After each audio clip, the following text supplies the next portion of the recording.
Welcome to the show, everybody. Joseph Robert, the fantasy football counselor.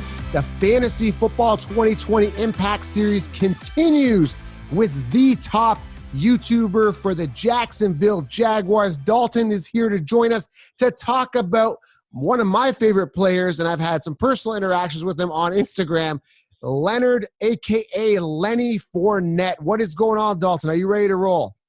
Not much, man. I mean, quarantine time gives you plenty of time to make videos, talk football. I think football is one of those things where you can really talk about it year-round because there's always seems like a lot going on in the NFL calendar. So looking forward to talking a little bit about my team's running back. Glad to have you on board, guys. Make sure you guys follow him. You guys know I'm big on Instagram. But again, follow him. You can find him on YouTube as well. How do they find you on YouTube? What's the best way to reach you? How do they Google you? I mean, you just look in UCF Jaguar, the acronyms UCF, then Jaguar. You can find me. And I'm also on Twitter and Instagram at UCF_Jaguar. And those two handles will also have my YouTube channel links right there for you. Perfect. And my mission is to really seek out the top guys that follow those teams, the diehard fans that are fully immersed in that team, to get that inside information for you guys for the fantasy industry. And of course, get you guys in touch with them as well so that you guys have that inside information, because this is vital. And you don't know how many times where you start a guy. I'll give you an example. David Johnson from the Cardinals. He said he was going to start last season in one game. He's like, yeah, I'm good to go. And then he comes out for like one snap, gets a point, and then he's out for the rest of the game. And to have that inside information from you guys to maybe give us that heads up is really going to make or break certain weeks for our fantasy football season. So that's really exciting. So let's not waste any time here. Let's get right to it. You guys know my style. Leonard Fournette. Let's talk about him. Fantasy Football Impact 2020. I got to say I love him. Now, he finished 7th last year in PPR fantasy points, 7th in attempts with, I think, 265. Not bad. Yeldon has been shipped off. He wasn't there last season. So my first question to you is, what is the fantasy outlook for him, kind of generally speaking? Is he going to continue to get that volume and be the workhorse, or are the Jacksonville Jaguars targeting a running back in this draft? Is there going to be a thorn in the side of Leonard Fournette in regards to volume this year? Well, when it comes to like fantasy football nowadays, I mean, it seems what's really annoying about fantasy football is that more and more teams are kind of aiming toward that running back by committee. Correct. And it really just drives you nuts just thinking, okay, who the heck do I start? How do I know how many snaps this guy's going to get? And it's tricky. But Leonard Fournette is one of those guys. I mean, he is an Ezekiel Elliott. He is a guy that he's going to be the workhorse. I mean, they're going to give him the ball a lot, and the offense is really going to run through him. And Leonard Fournette is another one of these guys. Now, it's a very important offseason for Leonard Fournette because in the next month or two, they have to make a decision on whether or not they want to pick up his 5th-year option, because he was a first-round pick. He's going into his 4th season on the Jaguars. And, with that said, he's going to the last year of his contract. And Leonard Fournette is one of those guys that, he needs to be motivated by things. Like you saw in 2017, he had a really good year. I mean, it was a year the Jaguars went 10-6, made that AFC Championship game run. In 2018, he seemed like he was a little bit complacent. He was injured most of the season, and he really just wasn't focused. And, he was motivated in 2019 to prove that he really is, the guy. And he did a lot of good things in 2019. I mean, he stayed healthy. He played every game possible. He played in 15 games, but the 16th game, the Jaguars just decided to hold him out just – for his sake, just since he's been getting so many, he's been getting hit so much, and just to keep him a little bit healthier in that aspect. But the Jaguars now, this year, I mean, he's going to be motivated by a new contract, and he's even, just yesterday, he quote tweeted something that a local media guy said, and goes, "Okay, watch me prove this guy wrong." So I think he's focused. He's going to be, money motivated. He was pissed off that he didn't make the Pro Bowl last year. So Leonard Fournette, I mean, they didn't go out and sign any running backs in free agency. And I mean, I would think that they're going to draft a running back at some point in the draft, because me personally, I mean, I love some of the production that Leonard Fournette has, but I'm not a true believer in how good he really is as a running back, just because when the Jaguars drafted him number 4 overall, I was expecting Fred Taylor and Maurice Jones-Drew. And it seems like there's a lot of things in his game that is missing. But, I mean, I would absolutely, be, leaning on Fournette being a real workhorse for the Jaguars, and really, by far the safest draft pick you can have your fantasy football team in 2020. Okay, let's dive in a little bit deeper. I like the upside of him. Again, finished 7th. First of all, injury, a bit of a concern. Again, the season where I drafted him, not last year, but the year before in 2018, he had that nagging hamstring thing where he came out. Then he had that little fight by the sideline. I think the character is definitely better. I think his head's on right. I think he's more of a fan. I think he's got kids, right? He's a family man. I saw him. He's got a daughter or something. He seems very, like, in some of his posts, he seems very focused. I'm in, and I think he's very driven. So I like that. When I look at players, I look at character. Are they a family man? Are they driven? What is it? What's going on with them, right? And a big indicator of that is their social media. So it looks like his head's on right, which I like. He's focused. Like I said, money could be a motivator. But let's dive into his statistics here. Over 1,000 yards, 1,100 plus rushing yards last season. But why only, and maybe they were coming back and they were throwing the ball more. They were down games. I don't know. But I saw his volume the last 3 games, only 15 attempts. His volume wasn't in the 20-plus attempt range, which kind of concerned me, and only 3 rushing touchdowns. So my question to you is, why only 3 touchdowns? Was he just not getting the goal line opportunities from what you saw and analyzed? But then again, shows us there could be a high ceiling, because if you only had 3 rushing touchdowns, finished 7th, there's a higher ceiling for more touchdowns. So why the low production and low attempts? I'm curious about that. Well, when it comes to, I'll touch on the touchdown thing. I mean, the Jaguars last year, for whatever reason, they were not good in the red zone. And I think it's kind of twofold. I think that the offensive line really was not very good for the Jaguars last year. So they weren't really able to get much push in goal line situations.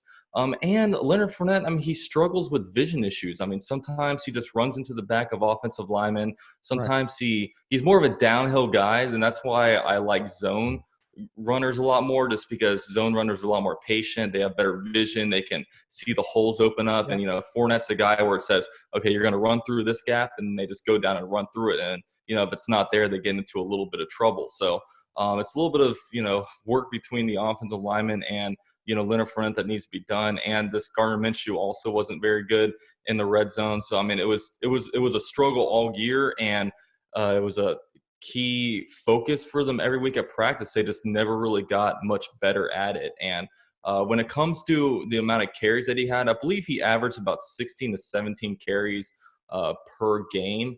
And, I mean, a lot of that's, I mean, you know what they say, you throw the ball to gain the lead, and you run to hold the lead. And the Jaguars were 6-10 last year. They didn't have the lead for a lot of, the year last year. So, they were forced in a lot of passing situations, and that's where that production kind of goes down. But one thing that you saw in 2019 was a real jump in the amount of receiving yards that he got. I mean, if you look at the receiving, in 2017, he had 302 receiving yards. And 2018, 185 receiving yards. And then all of a sudden, 2019 comes, and that's 522 receiving yards. Right. So I mean, he had a lot. He was very productive in the receiving game. And Leonard Fournette's a guy that, I always want to give him the ball, on screens or in space, just because if you get this guy in the open field, he's a big old dude, and he can knock some people over, and he's dangerous in space. It's just that are just some of the things. If you have a running back, and you're not holding a lead, you're going to be forced to pass the ball. Then, you're putting the ball more on the quarterback and wide receiver shoulders, as opposed to, if you're trying to hold a lead like they did in 2017, where, he was basically getting over 20 carries a game, and they're trying to take the ball out of Blake Bortles' hands. And, that's one reason why 2017 was so successful for him. Yeah, man, I looked at it, 5th in receptions, but again, no receiving touchdowns. So again, I want to see receiving touchdowns. I want to see rushing touchdowns. I want to see more production out of him. The only knock really I have against him, you get really good points there. But again, is that injury going to be a concern? Again, he's showing these signs that he's going to be, he doesn't finish seasons fully. He's got these nagging hamstring thing. Do you think injury is going to play a part again this season, or do you think we're okay? We're out of the woods here a little bit with Leonard Fournette injury history. Well, I mean, he's had an injury history ever since really LSU. I mean, he's just kind of an injury guy, but I think a lot of that is, we don't know what he does to prepare in the off season. I mean, one thing that happened, and one reason why he had a jump in improvement in 2018 to 2019 is that the guy was like working out and doing training in like Idaho or like Wyoming or like Montana, some like really just state that was like, what in the heck? But, if Yeah. he gets himself out of New Orleans and kind of gets himself around the right people where there's not many distractions, I mean, the NFL, you got to know how to take care of your body. That's why you have, guys like Calais Campbell playing in their later years, like Julius Peppers, even Adrian Peterson, like he's highly productive at his old age. And, the NFL, it's all about how you take care of your body. And, when it comes to this question, you don't know what Leonard Fournette's doing unless you actually friends or know Leonard Fournette. You can only kind of speculate. You can have to speculate on his character and say, do I think he's doing the right thing? Do I not think he's doing the right thing? I mean, I would think that he's going to follow the same thing that he did last year and the same regimen that he had last year, because obviously last year was his most productive year as a Jaguar, and the offense still ran through him. And just the fact that, he was so mad that he didn't make a Pro Bowl last year. And, like anybody, when you go into their contract year, that, you're going to get your best production out of him. So I would hope that injury isn't going to, happen to him. But obviously you have to take into account the injury history, and, you have to kind of run with it from there. So, okay, I want to just stay on the Leonard Fournette thing, but talk quickly about the wide receivers in relation to Leonard Fournette. Is the receiving core good enough to distract the defenses so that Leonard Fournette sees less stacked boxes? So, in other words, is Shark the real deal? Are they going to be addressing the wide receiver position? We've had Marquise Lee hurt throughout the years. Cole, I don't know if I'm really sold on. I mean, Shark looks special, but I don't know if he's full top tier caliber wide receiver one. So are they going to address the wide receiver position? And are they good enough to distract the defenses away from Leonard Fournette? Like, what are your thoughts on that in relationship to Fournette? Well, a couple things about that. Like, I really like Chark, and one thing I like about Chark is that, Minshew, he's going to be slotted as a starter. And one thing that Minshew did really well is that he just force-fed Chark. I mean, he gave him the ball and said, look, you're pretty tightly covered, but I'm going to throw it to you on your back shoulder, and I'm going to let you work to get it. And, he would do that, and he would do spectacular. So I think Minshew and Chark have a real connection going on. And, other guys, like, we'll have to look at this team after the draft, because obviously if you come away with like a Jared Jeudy in the first round, the wide receiver group's going to look a lot different. And you have to take into effect the tight end position. I mean, last year all of our tight ends got hurt, every single tight end. And we were grabbing, guys like Nick O'Leary off the streets and like just guys that nobody has ever heard of. And, we signed Tyler Eifert to the team, so hopefully he stays healthy. Yeah, I mean, we'll see. I mean, obviously, if he stays healthy, he's somewhat productive. And Jay Gruden is the offense coordinator, and he had his most productive year under Jay Gruden. And he was very underutilized last year, on the Bengals team. And last year, the Jaguars drafted a guy by the name of Josh Oliver in the third round. So they think very highly of him. I don't know what to expect out of him because the guy got hurt in training camp. So he never played any preseason snaps. He was placed on the IR. He had like 3 games where he played before getting put on the IR again. So he's an extreme unknown. And a guy, James O'Shaughnessy, I mean, he was having his best year in 2019 before getting hurt. So really, but I don't know how much the Jaguars receiving core is going to help Leonard Fournette. Hopefully, it's a situation where, in an ideal situation, the Jaguars set up the run through the pass, and if they can get the ball out to guys like DJ Chark, get the balls out to maybe a guy like Jared Jeudy, Lamb or something like that, and then maybe even the tight ends, maybe that will open it up a little bit more for Fournette to get those, 7, 8, 9-yard carries where he just busted up the gap. But at this point right now, I can't rely on the Jaguars receiving core and pass game to really help out Leonard Fournette. I'd rather be safe than sorry. Yeah, O'Shaughnessy, believe it or not, played 5 games, led the team in tight end targets with 20 targets, 14 receptions on 5 games. Yeah, so no impact at all for the tight end position for you guys. So based on what you're saying is that you think that Jacksonville's going to go wide receiver with their first pick. Not necessarily, but I mean, I wouldn't put it past them because I think that the Jaguars, they need like a key X factor on the offense. And I mean, the Jaguars, if they go offense, there's no position that's off the board for them. They have 12 draft picks right now. So, and they have a lot of, obviously, like you can't say a position and say they don't need more at that position just because the Jaguars traded away so many assets.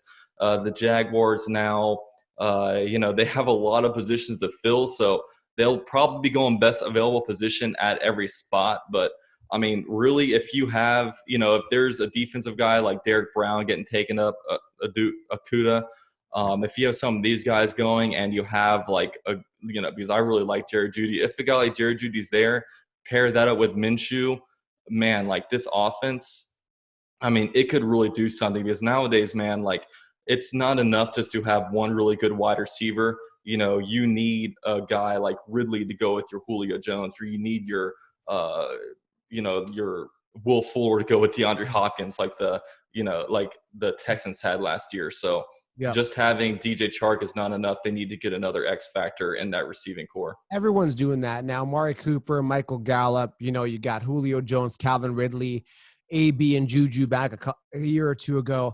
So yeah, a lot of people are doing that because I don't know if Chark is that, like I said, top tier wide receiver one. If they can get Judy, we got a killer offense there. But again, I just want to wrap this up. I don't want to, again, go off on too much of a tangent. From your opinion, is Minshew the guy? Are you sold on him being the franchise quarterback for the next 2-3 years to take them as far as they could possibly go? I'm not necessarily sold on Minshew just because I need more than a year of production. And being a Jaguars fan, we have not had really any good core. I mean, we had Mark Brunell back in the day, but that was kind of back before my era, as I'm literally as old as the Jaguars. So he was, the quarterback when I was like, a young kid, not even watching football. And other than that, I mean, David Garrard. I mean, we had Blake. I mean, we haven't really had anybody. So I need to see production. There's obviously a lot of stuff holding Minshew back, like arm strength, height, and things like that. But I mean, I'm all for letting him play in, 2020 to prove himself if he is the guy. But I'm not comfortable saying that if somehow Tua is there at number 9, I'm not comfortable enough to say, okay, we're set. We don't need to draft Tua. But give him 2020. We have 2 first-round picks in 2021. And looking at what the Rams are doing, the Rams are getting rid of everybody with Eric Weddle retiring. Clay Matthews got released. Now Todd Gurley was released. I mean, they are I don't think they're going to be very good. And, we could potentially have 2 picks in the top 10. With all of our draft picks, we could potentially try to move up in that draft. So, I mean, let's see what we have out of Minshew this year. I don't think the Jaguars will be very good. There are some facts. I mean, we could be good if Gardner Minshew really is the guy and if we stay healthy, if we just nail our draft picks, because obviously we have a lot of draft capital, but I don't think the Jags will be very good. But we'll see what we have out of Minshew this year, then we can make a real decision going forward on what we need to do at the quarterback spot. Yeah, I definitely think you need that ace wide receiver. And there's a lot of people going to be trying to get Jerry Jeudy and CeeDee Lamb, guys like that, which I think would be great on your team. I mean, Raiders need a guy. Texans need a guy. So, I mean, just the demand. I know there's a lot of wide receivers in this class, but I think there's still going to be a demand. Hey, we got to get ourselves an ace wide receiver before the Texans take one or something like that. So I think the Colts need one as well, someone to complement T.Y. Hilton. So a lot of demand for wide receiver as well this year. So it's going to be very, very interesting. And I can't wait to see how it pans out. But last question here to wrap this up. Leonard Fournette, you're in the draft. Are you comfortable? This is a bit of a reach, I think, based on his ADP right now. He finished 7th last year. Would you take Leonard Fournette late first round? Are you comfortable with him? Or do you still like, you know what? Maybe he might get hurt. What are your thoughts on Leonard Fournette? Yeah, I mean, I would absolutely feel comfortable taking him in a late first round because, there's a few factors. Obviously, he's one of my things that I love about drafting a guy in the first, second round is I want them to be able to get a bunch of carries. And that's one thing you can count on with Leonard Fournette. And, I'm not a guy that likes to draft like players on new teams. And obviously we got burnt by guys like Le'Veon Bell last year. And But with Fournette, I mean – I warned again. I always say that. Be careful. He's a product of the Steelers offense. I kept saying that. Be like, yeah, whatever. But yeah, you're absolutely right. Sorry, continue. Yeah, and, just coming off of the year he had last year where he stayed healthy the whole entire year. He's going into a contract year. I would feel comfortable with Leonard Fournette, and he, and you look at how many points that he got without really scoring touchdowns. I mean, especially with the way more teams are going with running back by committee. If I'm there at the end of the first round, I would definitely feel comfortable taking Fournette. Sounds good. Well, thank you very much. Dalton, Jacksonville Jaguars, you know where to find them. You want to shout it out for the people listening in the car, because if you're on YouTube, you can see his handle right down there. But if you're in the car, how do they find you? Please tell them, let them know. Yeah, man, find me on YouTube, UCF Jaguar. It's the acronym's UCF, like University of Central Florida, where I went to college, and then Jaguar. I'm also on Twitter and Instagram at UCF_Jaguar. Always posting, always sharing my thoughts on things, so you can reach out to me there. You can hit me up if you have any questions about the Jaguars, and I'm always happy to answer you guys. Well, there you have it. The face of the Jacksonville Jaguars for you guys. Make sure you guys click subscribe, leave a thumbs up, and let me know in the comments, are you drafting and are you comfortable drafting Leonard Fournette for 2020 fantasy football? Thanks for coming on, Dalton. Make sure you guys check out the next video in the Impact series below for more videos from other influencers. And thanks for being here. Thanks, Dalton. Appreciate it. Of course. Go Jags. Talk soon.